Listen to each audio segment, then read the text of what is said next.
Aujourd'hui, je suis avec Gilles Lartigot. Gilles Lartigot, alors c'est pas la première fois qu'il est sur la chaîne de l'université, mais là on va aborder une toute autre thématique puisqu'on va parler de musique.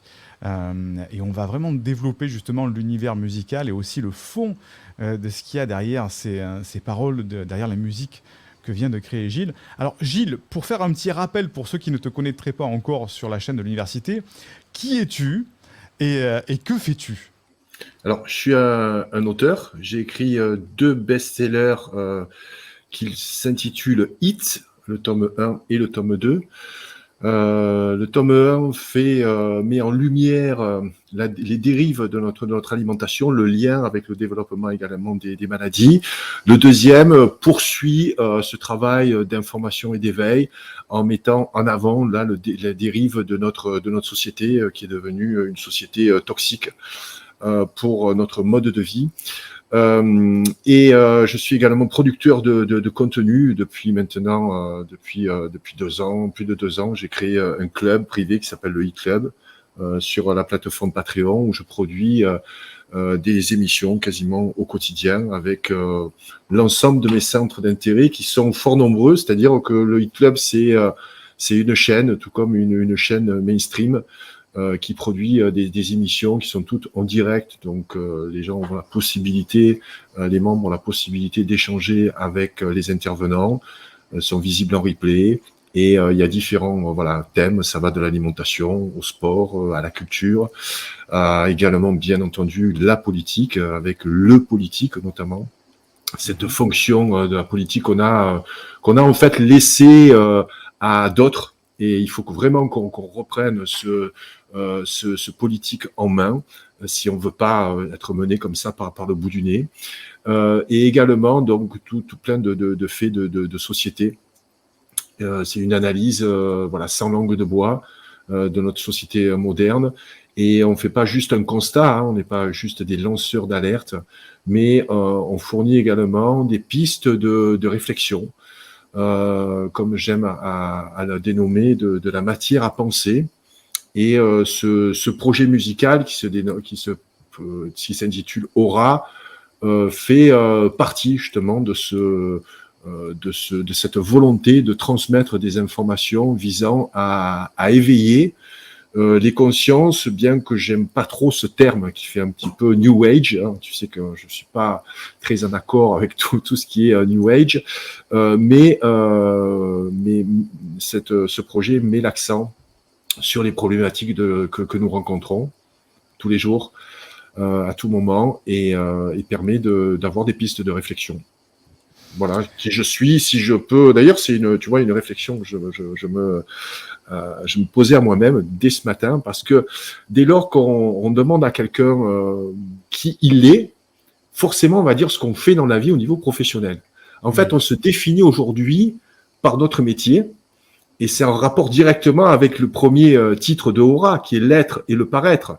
Aujourd'hui, nous ne sommes plus, nous paraissons seulement.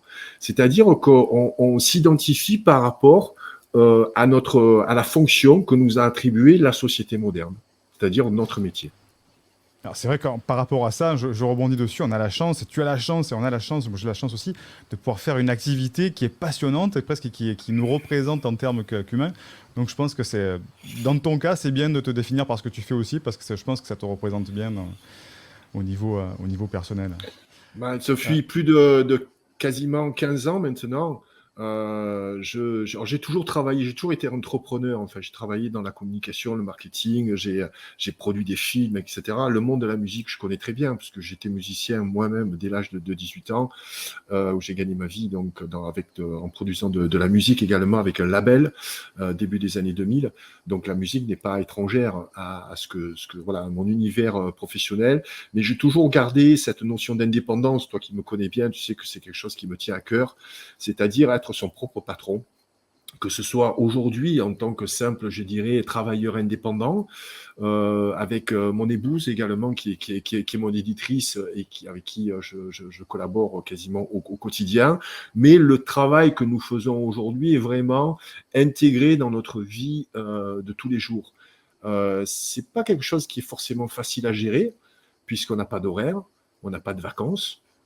c'est tout le temps en fait je dirais qu'on réfléchit et qu'on brainstorm et même les moments où on s'accorde en fait du repos, ça fait quand même partie de notre je dirais de nos recherches et de notre élévation aussi spirituelle, parce que ça c'est quelque chose qui je dirais aussi qu'on a laissé tomber et on s'identifie plus à rien aujourd'hui. Et notre métier, quelquefois, nous a servi. Tu as la chance, comme tu le dis, de pouvoir t'épanouir justement dans notre métier. Peut-être vous qui nous écoutez, vous avez également cette chance d'avoir choisi un métier, même un métier manuel et encore plus un métier manuel, hein, parce que nous ne produisons rien, sauf en fait de la matière à penser. Mais ceux qui produisent et qui construisent des choses de leurs mains, qui vont laisser des traces hein, par rapport aux générations futures, ça c'est juste extraordinaire. Malheureusement, 80% des métiers aujourd'hui sont des métiers dans le tertiaire où on produit en fait du service éphémère et qui nous remplit pas, tu vois, en tant qu'être humain. Donc, ce temps où on doit se remplir, ben, on va forcément le prendre en dehors de ses horaires de travail. Mais en fait, on passe la plus grande partie de sa vie à travailler. C'est ça le problème. Donc, si on a un conseil, je pense que tu seras d'accord avec moi, c'est de choisir en fait un métier dans lequel on puisse un tant soit peu se réaliser, voilà, qui puisse un tant soit peu nous remplir. Tu fais bien de le dire. On digresse un petit peu, mais c'est vrai que le choix, Pas il y a grave. beaucoup de personnes qui oublient qu'on a encore le choix aujourd'hui. On a la chance d'avoir le choix, mais parfois on l'oublie un petit peu. Alors aujourd'hui, ce qui nous amène, et j'en profite pour signaler aux personnes qui nous écoutent qu'en description, il y aura tous les liens qui vont mener vers les albums, les titres dont on va parler, l'univers de Gilles aussi. Donc n'hésitez pas à aller visiter en description de la vidéo ou du podcast les liens qui vous mèneront directement sur ce dont on est en train de parler. Aujourd'hui, tu sors plusieurs singles, on peut même dire presque un album, qui se nomme Aura, donc Aura comme ton t-shirt, O2RA, qui est disponible d'ailleurs sur toutes les plateformes musicales, avec pour l'instant, si je ne dis pas de bêtises, 2 titres qui s'appellent En laisse et puis L'être et le paraître. Et dans un univers musical qui mêle un petit peu, comme tu me disais hors antenne, un petit peu le slam, un petit peu d'électro. C'est une sorte d'ovni musical un petit peu inclassable que tu proposes aujourd'hui. Alors, nous, pourquoi on a décidé de parler de musique au sein de l'Université de Potentiel? Parce qu'on peut se dire, mais pourquoi il nous parle de musique aujourd'hui?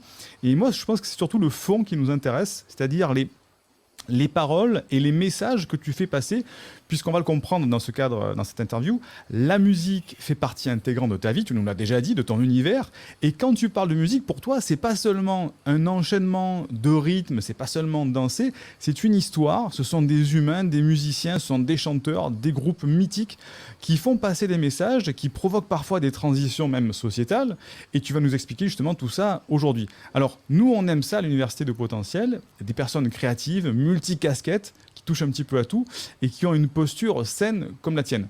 Donc, je rappelle aussi que tu animes, et tu l'as expliqué au sein du Hit Club, une émission qui se nomme Top of the Rock, hein, et tu nous en parleras, je pense, un petit peu plus, Ouais. où justement tu développes l'univers musical. Donc, première question que je voudrais te poser, c'est quoi l'histoire, c'est quoi la genèse de Aura?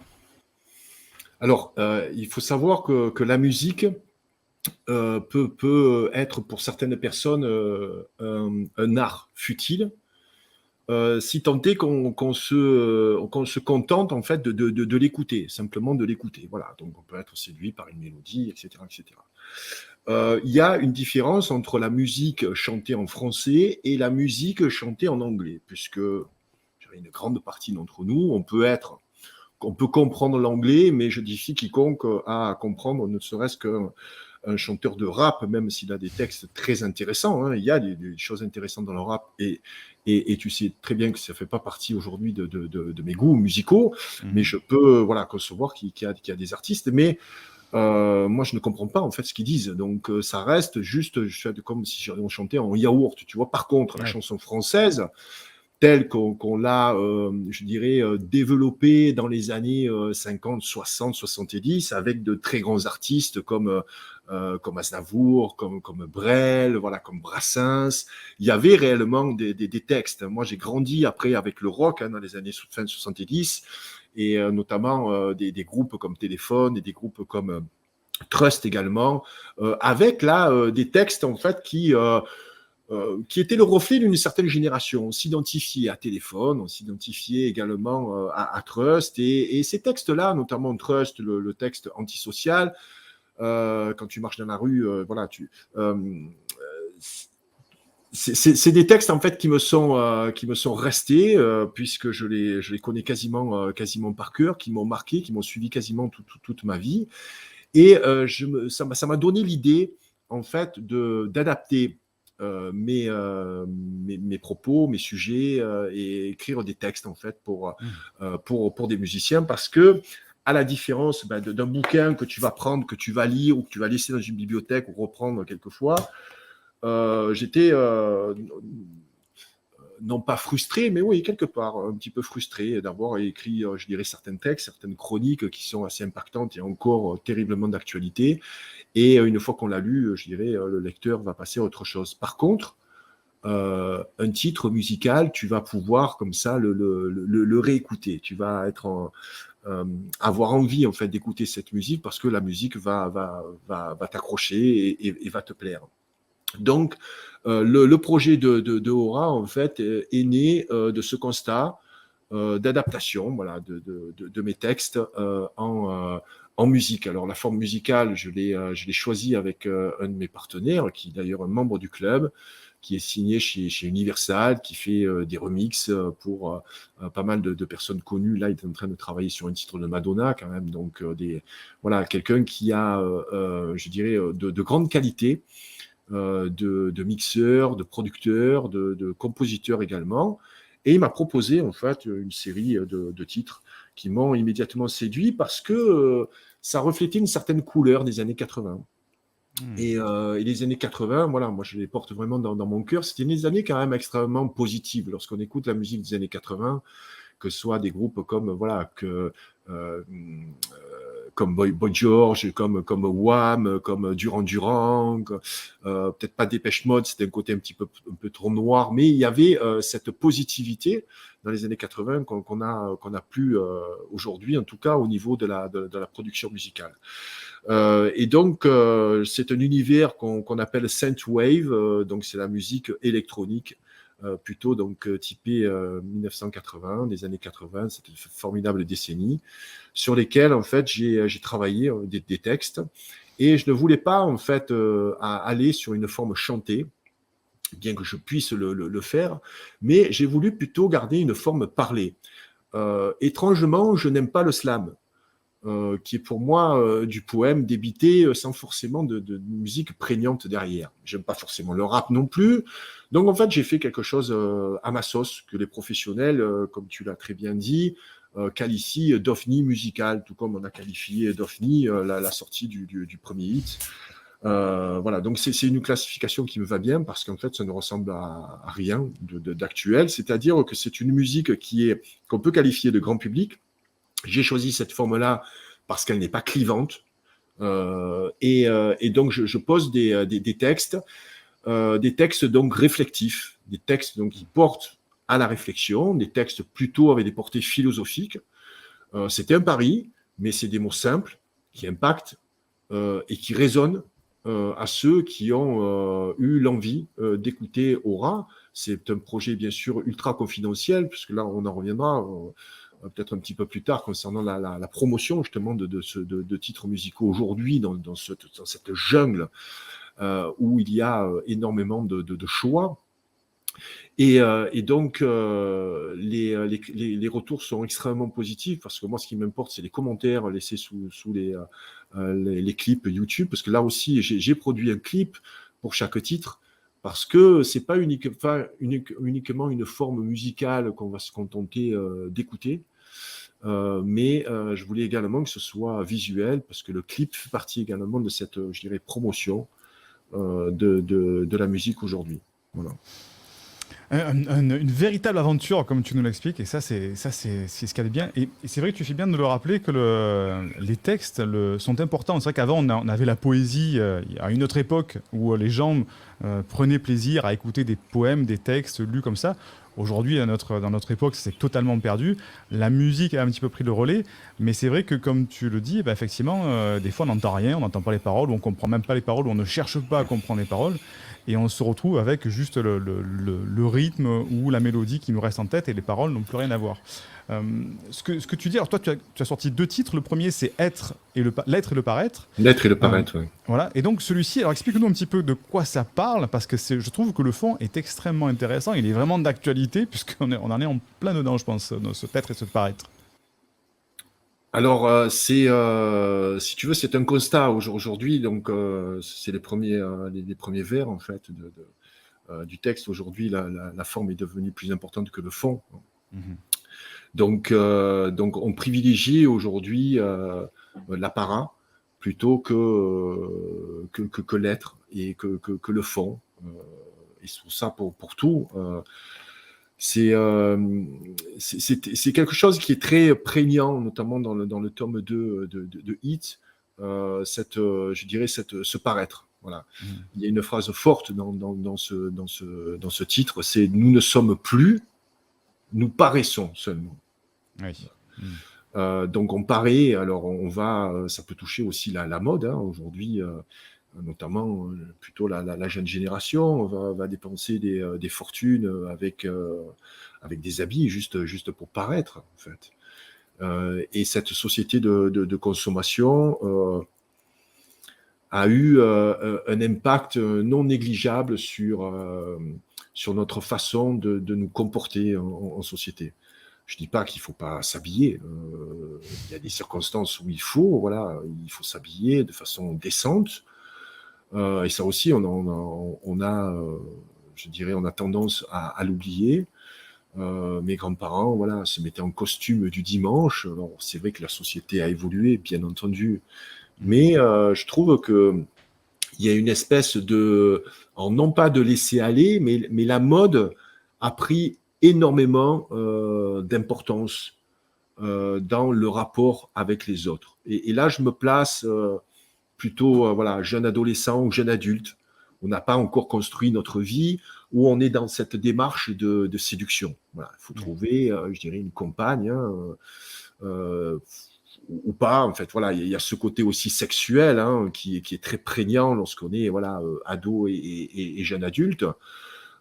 Et donc, cette mode a imposé des codes et c'est très souvent des codes qui sont pas forcément régis par un certain goût esthétique. Moi, j'ai travaillé dans la mode. J'ai eu des agences de Mhm. communication où j'ai travaillé pour de grandes marques comme Dolce Gabbana, Dior et d'autres. Donc, j'aime la mode en fait, mais plus qu'elle est devenue aujourd'hui.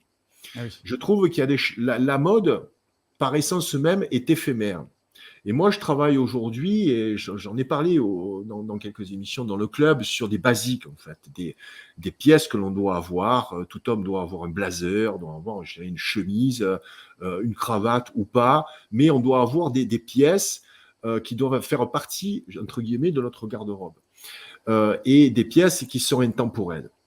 Mhm. Tout comme, je dirais, le t-shirt, comme j'ai un t-shirt musical, alors ça peut être voilà, du Led Zepp, ça peut être n'importe quel, je dirais, groupe de rock. Tu mets un t-shirt avec un groupe de rock, un t-shirt noir, avec un jean élimé ou pas, parce que là aussi, il y a des jeans qui sont troués, qui sont tout dégueulasses, si tu veux, et des jeans qui sont élimés, qui ont le côté un peu grunge, mais un peu grunge classe. Le tout, c'est de Mhm. mettre même des baskets, tant soit peu qu'elles soient propres, faut pas qu'elles soient dégueu. Tu mets une veste de blazer par-dessus ça et tu peux aller à un mariage. Je peux te témoigner, je suis allé au dernier mariage de mon ami dans cette tenue. Ah oui. Et voilà, ça passe très bien. Après, il y a une mode qui est intemporelle. C'est cette mode-là, en fait, qui est importante. Malheureusement, aujourd'hui, que ce soit les réseaux sociaux et toutes les marques modales qui ont en plus, avec tout l'avènement des H&M, Zara, etc., on peut acheter à peu de frais des habits qui vont pas être pérennes dans le temps, puisque déjà ils sont pas solides, ils sont fabriqués à l'autre bout du monde, une espèce d'esclavagisme, tu vois, dans l'industrie de la mode. et du prêt-à-porter qui est abject. Mais on va acheter comme ça constamment. En fait, on va se nourrir de ces nouveautés. On va les porter parce que c'est à la mode. Et le mois d'après, ben, c'est plus à la mode. Donc, ben, tu vas les remiser, tu vas les jeter, tu vas les oublier. En fait, tu vas gaspiller en fait ton argent. Et il y a aussi, puisqu'on en parlait, hein, de cette importance d'avoir également confiance en soi, confiance en ce qu'on est, hein, plutôt qu'avoir confiance dans notre image. Ah, ça c'est intéressant, ça. Ouais. Alors, je te développe plein de pistes parce que il faudra que vous qui nous écoutez jetiez une oreille. Là aussi, quand je dis jeter une oreille, c'est jeter une oreille attentive. D'ailleurs, j'ai fait des textes avec David et on a fait des musiques qui sont très courtes. C'est toujours en dessous de 2 minutes 30. Pourquoi ? Parce qu'il n'y a pas de règle, hein, mais je pense qu'au bout de 2 minutes 30, soit c'est trop long, ou alors tu zappes, tu vas pas jusqu'à la fin. Voilà. Ou alors il faut vraiment que tu sois dedans. Et c'est une forme en fait courte où je demande de l'attention. Très souvent, on écoute de la musique et on parle en même temps. Oui. Moi, c'est pas une forme en fait où tu peux comprendre ce que j'ai envie de te faire passer dans Aura. Il faut vraiment être attentif. Et donc, c'est ce texte-là, l'être et le paraître, je dirais, encourage la réflexion sur notre rapport avec les autres et la forme que l'on renvoie à l'autre, ce côté apparence qui a pris le pas sur ce qu'on est vraiment. Ouais. C'est intéressant ce que tu dis là, d'autant plus que je pense que ce format court, comme tu dis, est intéressant parce que c'est un petit peu un condensé de l'idée que tu veux transmettre et ça permet à n'importe qui de partager cette idée beaucoup plus facilement que de dire tiens, va regarder une conférence de 1h30 ou va regarder 30 minutes de vidéo sur YouTube. Là, c'est un petit condensé de 2 minutes 30, une sorte de pastille qui passe très bien et qu'on peut partager, qu'on peut envoyer comme ça en disant tiens, écoute, j'ai trouvé le texte intéressant. Et c'est un effet boule de neige, je trouve, qui est beaucoup plus pratique que les vidéos, les conférences, les livres, parce qu'il n'y a pas tout le monde qui lit non plus. Je trouve que c'est intéressant comme format. Tout à fait, tu as raison de le dire. Aujourd'hui, on ne prend plus le temps en fait d'apprendre ou on peut partager des choses. En fait, on a tous les outils aujourd'hui pour partager intensément, notamment avec les réseaux sociaux, etc. Mais on s'aperçoit, et je m'aperçois, que dans cette saturation d'informations, il faut être impactant, il faut être court et il faut parler avec des punchlines. Voilà. Donc, aujourd'hui, nous ne sommes plus, nous paraissons. Bon, déjà, il faut peut-être comprendre la punchline, ça, c'est pas donné aussi à tout le monde, mais ces punchlines ont le mérite d'interpeller. Et ça peut résonner, et ça résonne parce que j'ai de nombreux témoignages qui vont justement dans ce sens. Les titres de Aura parlent à tout le monde. Voilà. Et on se prend ça en pleine face en 2 minutes 30. Et là, c'est une porte ouverte. Donc, c'est comme une graine, en fait, que j'ai envoyée il y a 10 ans. Donc, j'ai produit des livres. Je vais continuer, dans tous les cas, à le faire. Pour ceux qui ont compris qu'il n'y a rien de mieux que le livre pour apprendre, que ce soit développer aussi notre langage, que ce soit pour apprendre des choses une fois quand on lit, on apprend beaucoup plus. Je ne sais pas si c'est symptomatique aussi au HPI. Vous avez des facultés qui sont peut-être autres que nous, simples mortels. Mais le fait de lire, même si tu lis vite, voilà, tu apprends beaucoup mieux que si tu regardes ou que si tu écoutes. Voilà. Parce que l'avantage de la lecture, c'est que lorsqu'on ne comprend pas une phrase, ou ne serait-ce un mot, on peut s'arrêter, la reprendre. Voilà. Tandis que si on écoute quelqu'un, on ne comprend pas quelque chose, tant pis, on passe à autre chose, on est constamment, on n'a pas de pédale sur le frein, tu vois. Voilà. Donc, je suis pour, moi, les formats longs également. Tu es abonné, et je te remercie Weed Club. Tu sais que toutes les émissions font minimum 1 heure, et encore, je m'en tiens. Là, quelquefois, ça fait un petit peu plus. Mais voilà, j'appelle ça des formats longs, où il faut avoir aussi le temps d'écoute. Hein. Donc, c'est pas évident de trouver ce temps. Donc, Aura C'est pour moi non pas un projet récréatif, mais c'est voilà, un véritable travail que j'ai amené dans un univers musical pour proposer quelque chose de différent, un format plus court, plus punchy, et toujours avec une forme artistique, parce que voilà, je me considère comme un artiste en plus protéiforme. Mes livres ont aussi ce côté artistique, hein, ne serait-ce que par la recherche de la couverture, la mise en page, les photos qu'il y a à l'intérieur, etc. Cette facilité aussi de lecture, Mhm. c'est pas juste en fait un assemblage de paragraphes, de chapitres et des phrases comme ça qui se succèdent les unes aux autres. Il y a vraiment une recherche artistique. Et je suis vraiment fier du travail qu'on a fait avec David sur Aura. Donc tu disais c'est un album en fait. Oui, c'est un mini-album en fait. On sort 4 titres. Le quatrième va sortir donc en septembre. Le quatrième sera un peu l'apothéose, je dirais, de tout ce travail qu'on a fait avec Aura. Je pense que c'est un des titres qui sera les plus forts en fait de l'EP. Je ne veux pas en dire plus, Ah, mais teasing.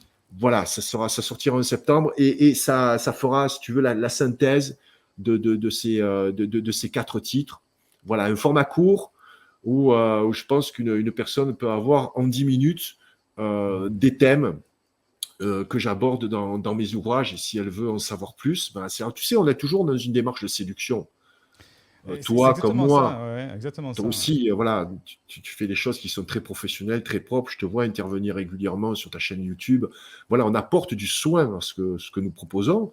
D'ailleurs, tu m'as partagé un titre que tu as mis en musique, en fait, il y a un an.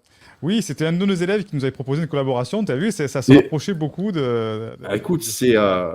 tout à fait. Est-ce que c'est un titre que tu vas le remettre certainement sur ta chaîne ou Il est sur notre le chaîne depuis, je crois repartager? que c'est Ouais. depuis 2021. Il est toujours Oui, sur la ça chaîne fait un YouTube. an. Ouais. C'était un Ouais. élève qui nous l'avait proposé, qui d'ailleurs prend comme ça, va contacter des personnes qui sont des conférenciers, qui sont dans le domaine du développement personnel, de Est-ce la spiritualité, et qui propose de prendre des paroles et de les mettre en musique pour justement faire passer ce message beaucoup plus facilement. Je trouvais la démarche géniale. Je dis, mais écoute, moi, il n'y a aucun souci, vas-y, viens, on enregistre C'est ce que des tu veux. Et textes, puis, c'est des titres que tu as écrits pour cette musique ou c'est lui qui alors s'est non, servi et qui a c'est lui en qui... fait qui va piocher dans les conférences, dans les vidéos que j'ai faites. Alors dans cette vidéo que je t'avais envoyée, on mettra le lien d'ailleurs aussi, on en profitera. Il m'a demandé si on pouvait le réenregistrer pour avoir un bon son. J'ai dit bah écoute, il n'y a pas de souci, on réenregistre juste les sections que tu as besoin. Ouais, Mais c'est lui qui est allé piocher individuellement ok. les paroles. Mais je trouve que c'est une très bonne idée. Tu vois, je trouve que la plus belle analogie par rapport à ça, j'ai l'impression que ce format musical sont des graines en fait, une petite graine qu'on va mettre chez quelqu'un Ouais, tout à avec fait. un petit single musical comme ça et qui permet peut-être bah, après de faire éveiller la personne, de passer à autre chose de plus en plus long et d'arriver à des formats longs, comme tu nous le dis, qui est là où on Oui, prend vraiment le temps d'expliquer en détail. oui. Il n'y a qu'un écueil, tu vois, par rapport à la musique. C'est pour ça que je ne me suis pas lancé dans ce projet musical. Au début, j'ai préféré faire le livre. Donc, Hit, à la base, devait être un concept album. Voilà. Ah oui. Devait être un concept album un petit peu, je dirais, dans le courant de The Wall, de Pink Floyd.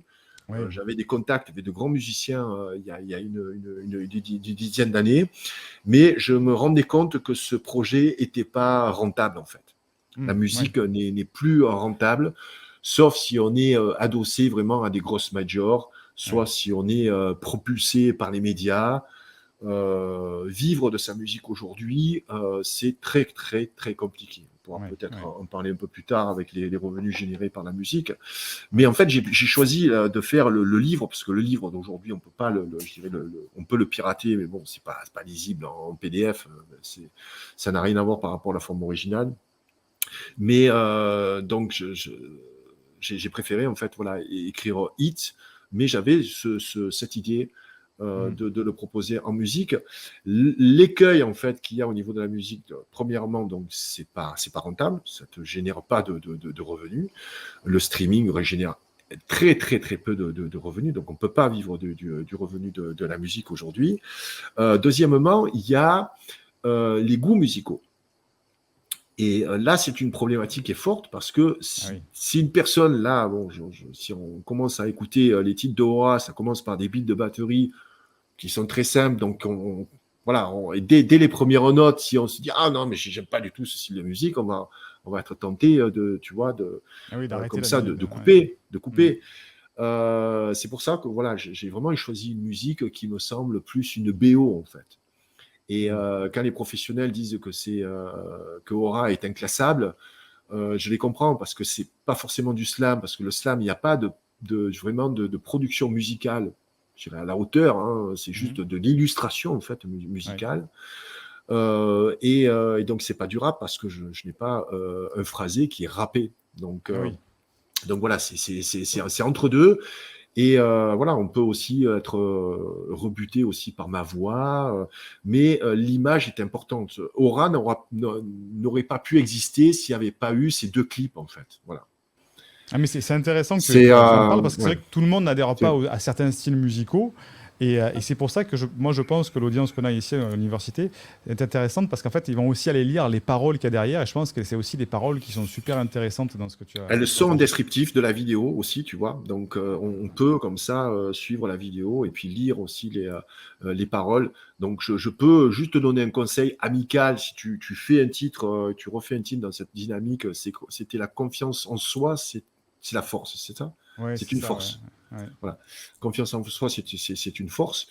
C'est de faire un clip derrière, pas juste une image, parce que voilà, le Ah clip oui, aujourd'hui est devenu, et c'est pas récent, hein, moi j'ai connu la création de MTV, hein, c'était en 82.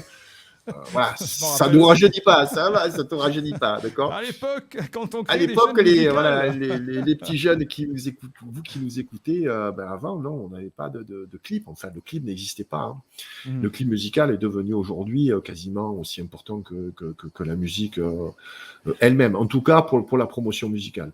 Pour la promotion musicale. On ne peut plus aujourd'hui sortir un titre juste sur des plateformes parce Ah oui, il faut qu'on est qu'il y ait noyé. l'univers autour. On est On noyé, il y va a en des parler d'ailleurs milliers, après.